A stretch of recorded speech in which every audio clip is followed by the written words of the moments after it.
What's up, guys? It's your boy Palai, and let's talk about this game against Baylor this last weekend.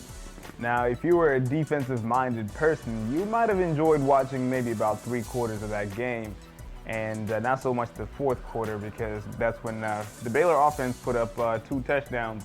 But, you know, if we look on the bright side, our defense only held Baylor to 3 offensive touchdowns.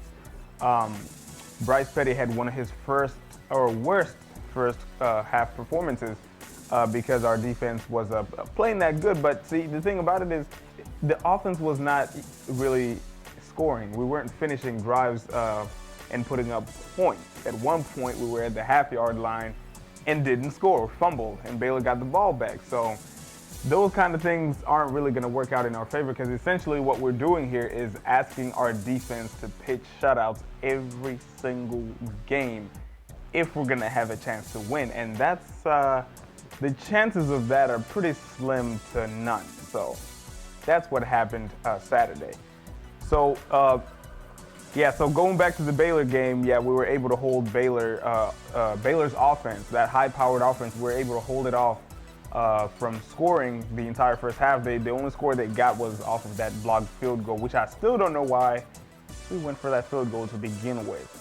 I did like, however, the goal line stand our defense had. That showed a lot of toughness and a lot of heart in that defense. So that was nice. That was nice to see. You know, defensively we've been playing really, really good, but then our offense hasn't really been scoring. So, you know, that's why we've been losing so much because, to be fair, this offense is very much in its experimental stage. So, you know, we got a new offensive line. You know, a lot of people got suspended, injuries, retirements, you know, David Ash retiring, you know, so a lot of stuff is not going right for the offense, needless to say.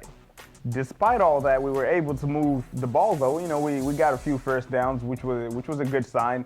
We were able to keep Bryce Petty on the sideline for the majority of the first half, which was good, too.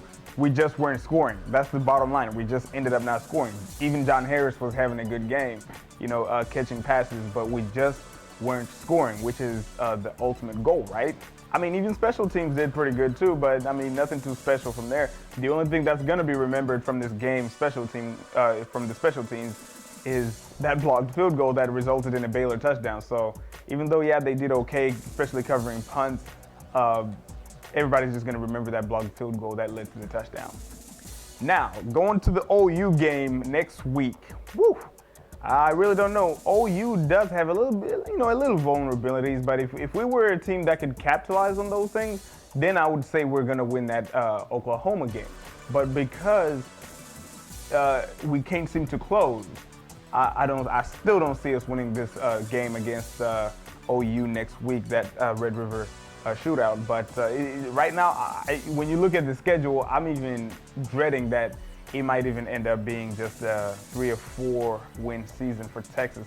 I don't know, maybe in November. You never know in college football, because in November, we might be that team that pulls an upset. Maybe against Oklahoma State, maybe West Virginia. We'll see. We'll see about that. But going back to next week against Oklahoma, guys, it is what it is. Oklahoma is going to come in there into Dallas and do their thing, and I feel like we're going to see more or less the same thing we saw against Baylor. Even though Oklahoma, they fell to TCU. TCU was playing great defense. TCU has one of the better defenses in the Big 12. And our defense I would say our defense is close to, if not on par with TCU. So that being said, I don't expect Oklahoma to go wild with the points. I expect Oklahoma to win the game, however, but it's not going to be by some crazy 50-something to nothing blowout or anything like that. I think Oklahoma's defense, I think Texas has a better defense than Oklahoma, that's statistic-wise. But I don't know. I just feel like at the end of the day, hopefully our offense can move the ball and start scoring, because if we don't score, obviously we're going to lose that game. But for my game prediction for the Red River Shootout, let's see. I got Oklahoma winning this one. I want to give them 35-14. I'm going to give this one to Oklahoma, 35-14, and hopefully I'm wrong once again, as I was hoping I was wrong for last week, but Baylor did their thing. So we'll see what happens.